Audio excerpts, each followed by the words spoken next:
जय श्री हरि। आज मैं आपको आषाढ़ी एकादशी शुक्ल पक्ष की सैनी एकादशी की कथा सुनाने जा रही हूँ। इसकी कथा इस प्रकार है। युधिष्ठिर ने पूछा, भगवान, आषाढ़ के शुक्ल पक्ष में कौन सी एकादशी होती है? उसका नाम और विधि क्या है, यह बतलाने की कृपा करें। भगवान श्री कृष्ण बोले, राजन, आषाढ़ शुक्ल पक्ष की एकादशी का नाम सैनी है। मैं उसका वर्णन करता हूँ।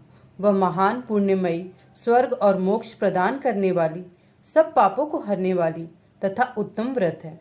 आषाढ़ शुक्ल पक्ष में सैनी एकादशी के दिन जिन्होंने कमल पुष्प से कमल लोचन भगवान विष्णु का पूजन तथा एकादशी का उत्तम व्रत किया है, उन्होंने तीनों लोकों में और तीनों सनातन देवताओं का पूजन कर लिया है।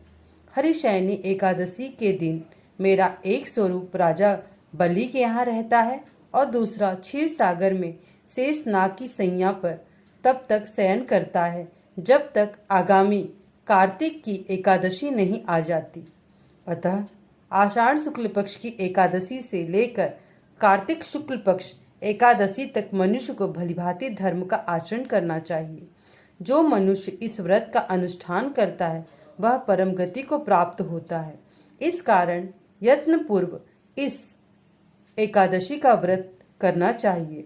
एकादशी के रात में जागरण करके शंख चक्र गदा धारण करने वाले भगवान विष्णु की भक्ति पूर्वक पूजा करनी चाहिए। ऐसा करने वाले पुरुष को पुण्य की गणना करने से चतुर्मुख ब्रह्मा जी भी असमर्थ हैं। राजन, जो इस प्रकार भोग और मोक्ष प्रदान करने वाले सर्व पाप हरि एकादशी के उत्तम व्रत का पालन करता है, वह जाति का चंडाल होने पर भी संसार में सदा मेरा प्रिय करने वाला है।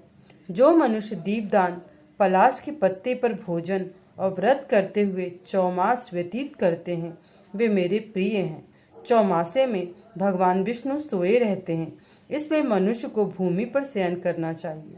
सावन में साग, भादों में दही, कुआर में दूध और कार्तिक में दाल का त्याग कर देना चाहिए। जो चौमासे में ब्रह्मचर्य का पालन करता है वह परम गति को प्राप्त होता है।